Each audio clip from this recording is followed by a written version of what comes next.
Que Deus te abençoe grandemente. Muito obrigado, pastor Paulo. Mais uma vez quero deixar registrados os parabéns da Igreja Evangélica Batista do Alto da Roca pelos 69 anos de vida desta igreja, testemunha de Jesus Cristo. Hoje pela manhã mencionamos um texto no qual o Senhor diz a um dos seus apóstolos, após a declaração dele de quem era Jesus. Jesus tendo perguntado: o que dizem os homens que eu sou? Quem sou eu segundo a opinião do mundo? E eles dão várias respostas da ignorância do mundo a respeito de Deus. As respostas dadas pelos apóstolos retratavam aquilo que o mundo entendia a respeito de Deus, a respeito de Cristo, e o mundo continua sem saber quem é Cristo. Mas aí Jesus diretamente pergunta aos apóstolos: e vós, quem dizeis que sou? O apóstolo Pedro diz: tu és o Cristo. Tu és o Cristo, o Filho do Deus vivo. Esta é a declaração mais extraordinária que alguém pode fazer: reconhecer Jesus como Cristo, o Messias de Deus. E Jesus então continua se dirigindo aos discípulos e diz, especialmente a Pedro: Pedro, tu és Pedro, e sobre esta pedra edificarei a minha igreja. Que coisa extraordinária! Um homem, o apóstolo Pedro, declara exatamente aquilo que Jesus Cristo é. E Jesus declara a respeito de si próprio, de Cristo, que Ele é a pedra fundamental, pedra escolhida pelo construtor de todo o mundo, o supremo arquiteto do universo, Cristo, a pedra angular. A história não termina aí, porque muito tempo depois o apóstolo Pedro vai escrever. Eu gostaria de convidá-los a abrirem suas Bíblias na primeira carta de Pedro e verem o que Pedro vai dizer no início do capítulo 2 da primeira carta. O apóstolo Pedro continua aquela conversa de algum tempo atrás, aquela conversa que Jesus teve com seus discípulos, seus apóstolos, e a declaração de Pedro a respeito de quem era Jesus. E Pedro então complementa, para que nós entendamos, para que nós saibamos, para que nós possamos viver sobre a rocha Jesus Cristo.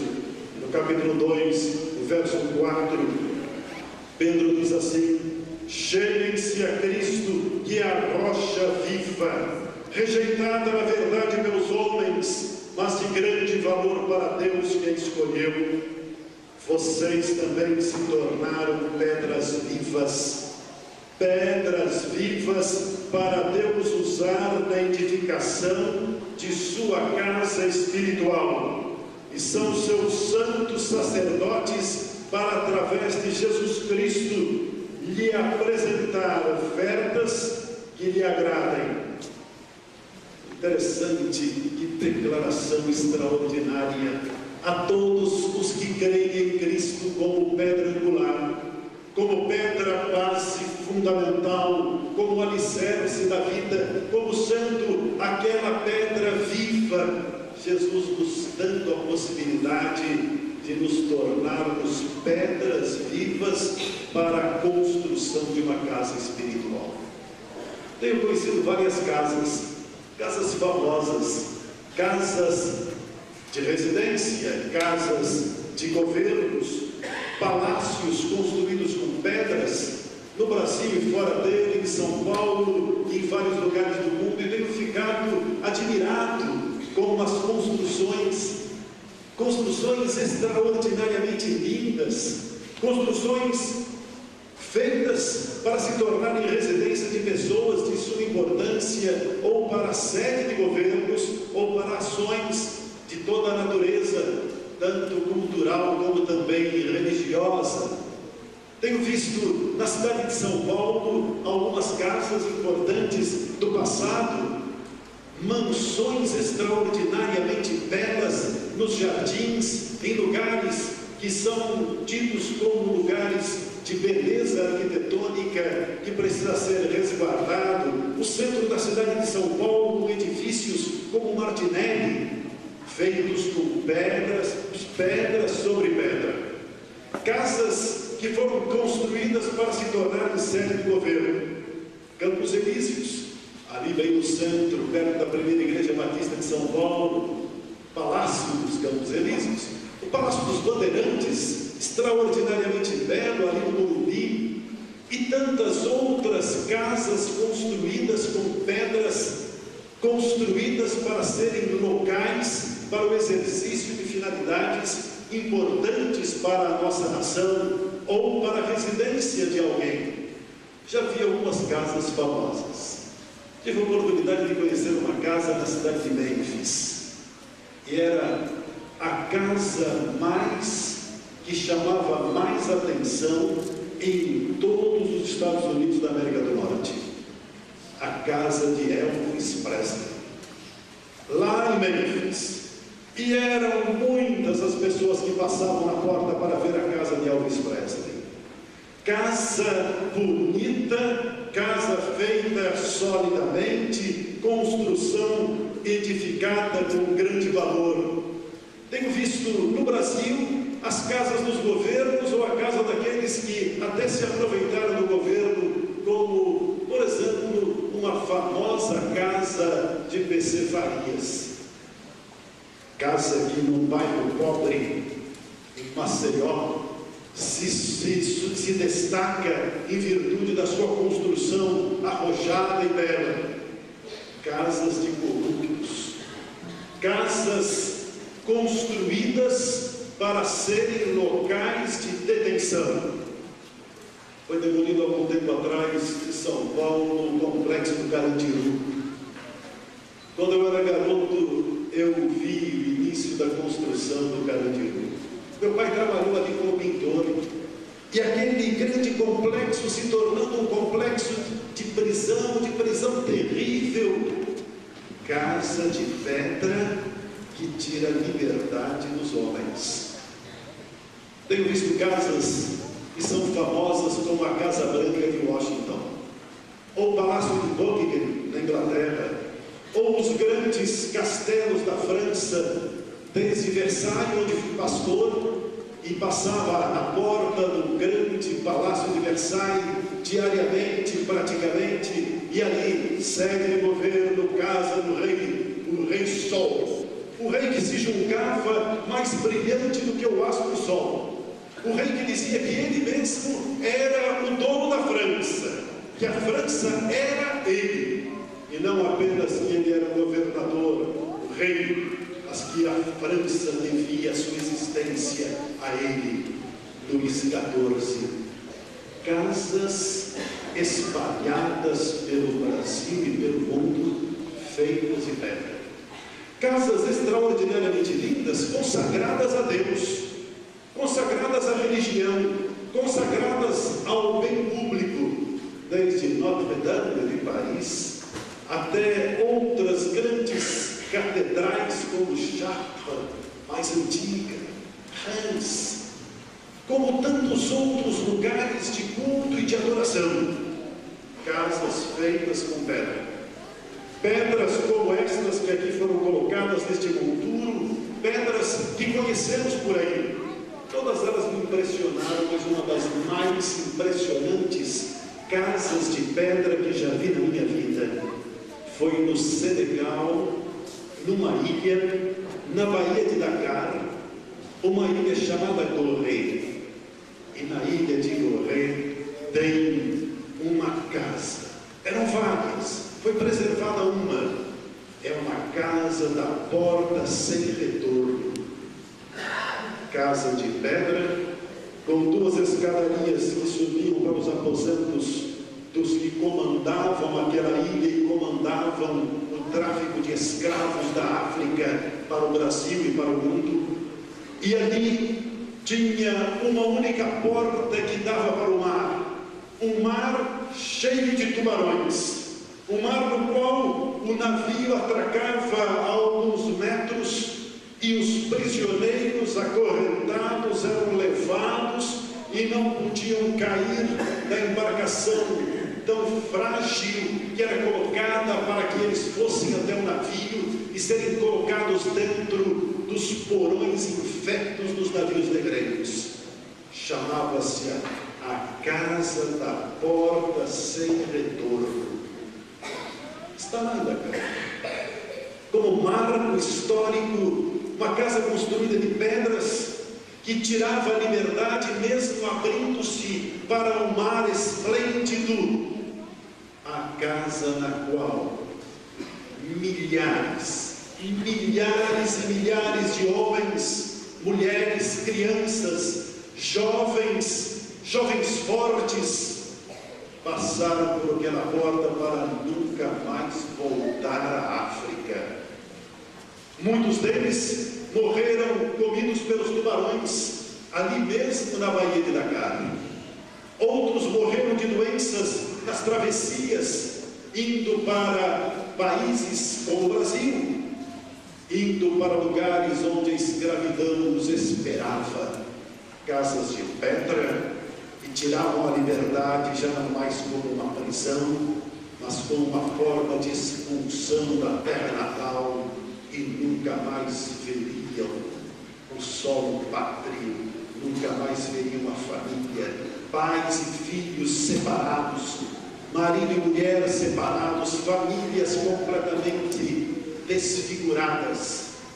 Pedras construídas, construções de pedras que acabavam com a liberdade e enviavam para as trevas, mesmo fazendo com que fossem para lavouras de café no Brasil ou de outros produtos em vários outros lugares. Casas de pedra. Pedras como seres vivos construindo nações que aprisionam e destroem. Diferentemente daquilo que Jesus se propunha e se propõe. Diferentemente daquilo que aconteceu no passado, cerejando lugares de culto e de adoração, erigindo-se lugares como altares, casas para Deus.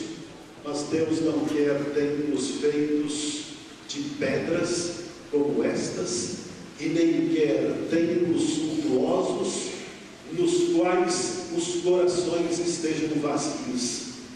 Deus quer transformar cada um de nós em pedras vivas para a construção do templo que é dele, o templo no qual Ele quer que sejamos pedras vivas e tenhamos um sacerdócio universal.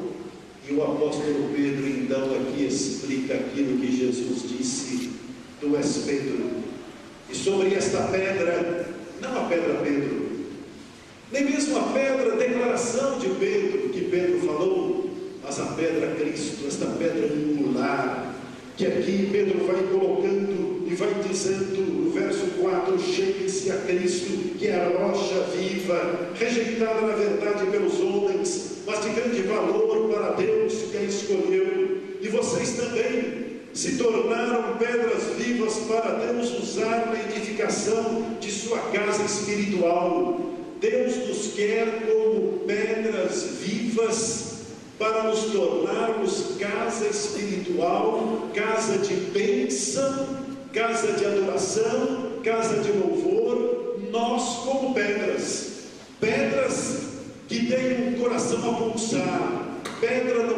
que na realidade são seres que têm a santidade dada pelo Santo Eterno, e são seus santos sacerdotes, para através de Jesus Cristo lhe apresentar ofertas que lhe agradem, como a Escritura declara: eis que põe em Sião a principal pedra da construção, pedra de muito valor, cuidadosamente escolhida. Quem nela crer não será decepcionado. Certamente aqueles que creram em promessas feitas pelos políticos que passaram pelas casas públicas que mencionei há pouco, tanto em nosso país como no mundo inteiro, se decepcionaram. Certamente aqueles que passaram pelas casas feitas de pedras das religiões as mais diversas, dos cultos os mais variados, protestantes ou não, evangélicos ou não, passaram por casas nas quais muitas das vezes as promessas são feitas, promessas dos homens, se decepcionaram. Quando nós acreditamos nos homens e nos homens colocamos a nossa confiança, nós nos decepcionamos. Mas quando colocamos a nossa confiança em Deus, quando a nossa fé é colocada em Cristo, nunca ninguém se decepcionou com Jesus Cristo, nunca ninguém se decepcionará com Ele. Se você colocar a sua vida nas mãos do Senhor Jesus Cristo, você nunca se decepcionará. Pastor Paulo Roberto da Silva, todos os pastores, eu e todos os meus colegas, todos os líderes de religiões do mundo inteiro, somos falhos, frágeis e limitados. Eu não tenho como resolver o seu problema, eu não tenho como ajudar você, eu não tenho como dar a você a salvação. Esta igreja nunca, nos seus 69 anos de existência, salvou uma só pessoa, porque a igreja não salva. A igreja indica o caminho da salvação, mostra a maneira de se ser salvo, a igreja apresenta o Salvador, a igreja é serva do Salvador, e a igreja mostra Jesus Cristo, único caminho, caminho de salvação, caminho de força, de vida. E o Senhor Deus quer nos dar a possibilidade de sermos vitoriosos eternamente, porque a salvação começa quando aceitamos a Cristo como Salvador, e ela não tem fim. Somos salvos aqui, agora e para toda a eternidade. E para sermos salvos é necessário crermos em Cristo, aceitarmos que Cristo é esta pedra, que Cristo é este Senhor absoluto que Pedro mencionou. Tu és Cristo, Filho do Deus vivo, Jesus Cristo, único e verdadeiro, único caminho para o Pai, único meio de comunhão com Deus, única forma de aceitação da vida eterna, única possibilidade de vermos a Deus. Nós não precisamos de intermediários para estarmos em comunhão com Deus. O único intermediário é Jesus Cristo, que na cruz do Calvário derramou o seu sangue e purificou a nossa vida e nos dá a possibilidade de vitória eterna. Nestes 69 anos de existência, esta igreja tem pregado esta mensagem. É a mensagem da palavra de Deus, é a mensagem que pode até não agradar ao mundo nos dias de hoje, mas a nossa fidelidade é com a palavra de Deus. A nossa visão é escriturística e temos a Bíblia no centro da nossa mensagem. Jesus Cristo é a única pedra fundamental, e Ele nos faz nele pedras santificadas por Ele, para que sejamos como um corpo, o corpo de Cristo, proclamando a salvação em Jesus Cristo. Nós temos portas para sair, como falamos hoje pela manhã, e para entrar. As portas são portas que aqui estão abertas para que todos possam conhecer a verdade. No entanto, estas portas têm a possibilidade de alguém entrar e sair sem ter a salvação, porque não há como encontrar-se com o Salvador, a não ser de uma forma pessoal, humilhando-se a si mesmo, cada um, e dizendo a Jesus Cristo: eu aceito o teu sacrifício na cruz do Calvário para pagar os meus pecados. Ao sairmos por estas portas sem termos Cristo como Salvador. Podemos ter cantado, orado, lido a Bíblia, podemos ter dito amém, podemos ter vivido uma experiência emocional forte, mas se nós não nos tornarmos pedras vivas, como Cristo quer, estaremos saindo como aqueles escravos que saíram da África, pela ilha de Goré, pelas casas das portas, sem retorno. Não há retorno para aquele que não aceita Jesus Cristo como Salvador. A nossa vida é muito efêmera. Num instante podemos deixar esta vida aqui na terra. Aqui estamos para viver durante algum tempo. Enquanto aqui estivermos vivendo, precisamos estar dispostos a isto. Mais adiante, neste mesmo capítulo, o apóstolo Pedro vai dizer no verso 11: irmãos, aqui nesta terra vocês vivem apenas em passagem, como estrangeiros. Por isso vos peço que se mantenham afastados dos prazeres corruptos. É importante que nós nos afastemos do mundo e nos aproximemos de Cristo. É passageira a nossa vida, é passageiro e é rápido o nosso viver sobre a terra, mas ao aceitarmos a Cristo como Salvador, passamos a ter a vitória sobre a morte e passamos a ter a vida eterna. Jesus Cristo nos dá a vida eterna, e o Senhor faz conosco algo que ninguém pode fazer. O Senhor abre para nós a luz do amor de Deus. O último verso que quero deixar ressaltado, ele diz assim, o verso 8 e 9, e as Escrituras dizem também de outra parte: ele, Cristo, é a pedra em que alguns tropeçarão e a rocha que os fará cair. Eles tropeçam porque não dão ouvidos à palavra de Deus, nem lhe obedecem, e assim terão o fim para que foram destinados. Mas vocês são uma família escolhida por Deus, são sacerdotes ao serviço do reino, são uma nação santa, são um povo que Deus adquiriu para que possam mostrar aos outros a grandeza de Deus, que vos chamou das trevas para a sua maravilhosa luz. Viver sem Cristo é viver em trevas. Viver sem Cristo é viver nas trevas absolutas. E é Cristo que é a luz do mundo, e este Cristo, luz do mundo, vem e abre para nós a possibilidade de vivermos na luz. Fora de Cristo só há trevas. Podemos viver uma vida religiosa, mas nas trevas. Podemos viver uma vida de bondade aparente, mas há trevas. Podemos viver uma vida na qual declaramos conhecer a Deus, mas se não entregarmos a nossa vida e tivermos Jesus Cristo como único e suficiente Salvador, se não tivermos Cristo Jesus como Senhor absoluto da nossa vida, nós continuaremos nas trevas, porque é Cristo só que nos resgata das trevas para a sua maravilhosa luz. Esta é a mensagem que a igreja prega há 69 anos. Não se cansa e não se cansará de pregá-la, porque é a mensagem da palavra de Deus, da Bíblia Sagrada. E se você quer viver na luz de Cristo, o caminho é Jesus. Se você quer viver salvo e salvo por toda a eternidade, o caminho é o reconhecimento do senhorio de Cristo. Abaixe a sua cabeça por um instante.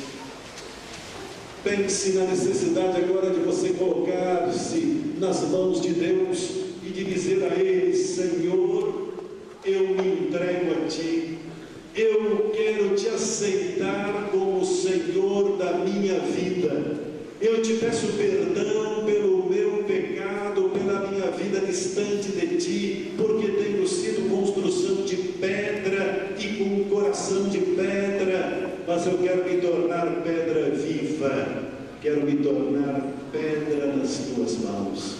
Diga, Cristo Jesus, diga: Senhor, eu Te aceito como meu Senhor e Salvador. Senhor, eu Te peço perdão e eu Te suplico que me dês a possibilidade de viver na Tua maravilhosa luz. Diga isso.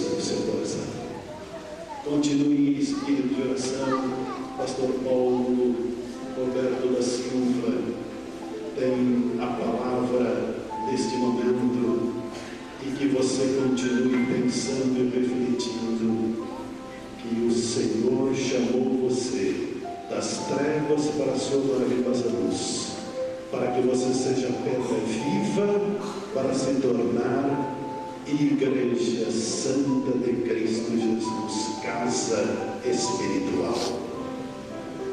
Enquanto você permanece com sua cabeça baixa e seus olhos fechados, esta é a mensagem de que o Senhor Jesus, Ele quer transformar a sua vida, Ele quer salvar você. Sem Cristo, você é pedra bruta, não é pedra viva. Com Cristo, você é nova criatura, é alguém transformado, perdoado, regenerado pelo sangue de Cristo Jesus. Durante 69 anos, esta é a mensagem que Cristo salva. Ele veio por você. Não poderíamos apenas festejar o aniversário desta igreja sem desafiar você a que nesta noite tenha um encontro com Jesus. O grande fim de tudo é mostrar a você que Cristo salva, que sem Jesus você está perdido, você não entra no céu. Você pode ter religião, pode até crer em Jesus e não ter Jesus. Por isso, nesse momento de oração, eu quero saber quantas pessoas estão presentes aqui nesta noite e que juntamente com o pregador fez aquela prece, abrindo o seu coração e entregando a sua vida a Jesus, fazendo de Jesus o Salvador da sua vida. Alguém, Tiago deu um sinal com sua mão, levantando uma de suas mãos e abaixando a seguir. Deus te abençoe, Deus te abençoe, Deus te abençoe. Alguém mais? Deus te abençoe. No último banco, já vi. Alguém mais? Você fez a prece entregando para Jesus a sua vida, reconhecendo que está perdido e que precisa nesta hora, nesta noite, ser uma pessoa salva, transformada por Jesus? Me dê também um sinal com a sua mão, levantando uma de suas mãos e abaixando a seguir. Deus te abençoe. Há mais alguém? Deus abençoe. Há mais alguém? Eu abro o meu coração e entrego a minha vida ao Senhor. Me salve e me transforme agora mesmo. Há mais alguém?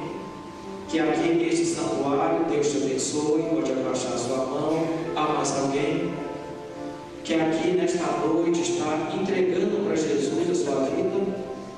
Me dê um sinal com a sua mão, erguendo uma de suas mãos e abaixando a seguir. Há mais alguém? Deus te abençoe, pode abaixar a sua mão. Deus te abençoe, pode abaixar a sua mão. Há mais alguém?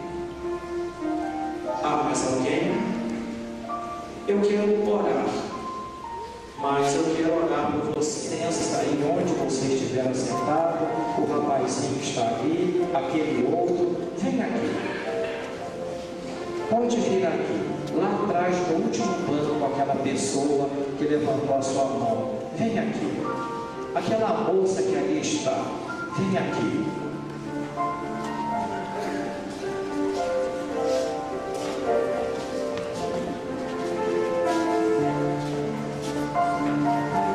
Marcelo, Deus te abençoe. Natália, Deus te abençoe. Gilberto, Deus te abençoe. Yolanda, Deus te abençoe. A garotinha também. Vanessa, Deus te abençoe. Wilson, Deus te abençoe. Dona Fátima, Deus te abençoe. Rodrigo, Deus te abençoe. Valéria, Deus te abençoe. Dona Regina, Deus te abençoe. Onde estão os irmãos da igreja para ajudá-los? Onde estão os irmãos da igreja? Deus abençoe. Seu nome? Juliano, Deus te abençoe. Estou precisando de mais irmãos aqui. precisando de mais irmãos aqui. Venha aqui ajudá-los. Venha aqui orar com eles. E a minha oração é que seja noite de salvação para elas. Que seja noite de libertação para elas. Que seja noite em que deste encontro e desta entrega de suas vidas a Cristo Jesus é que seja noite de transformação para cada uma delas. A minha oração é que muitos outros estão presentes aqui dentro deste santuário não saiam perdidos, mas que possam sair daqui salvos por Jesus, porque só Jesus Cristo salva. E é no nome de Jesus que eu oro, é no nome de Jesus que eu peço ao Senhor por cada uma delas, hoje e sempre. Amém. A igreja pode sentar-se.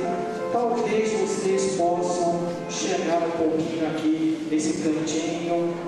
Talvez Mariana, os irmãos poderão chegar e possam abençoá-los grandemente. Nossa oração é que vocês possam retornar à casa de Deus e que aqui vocês possam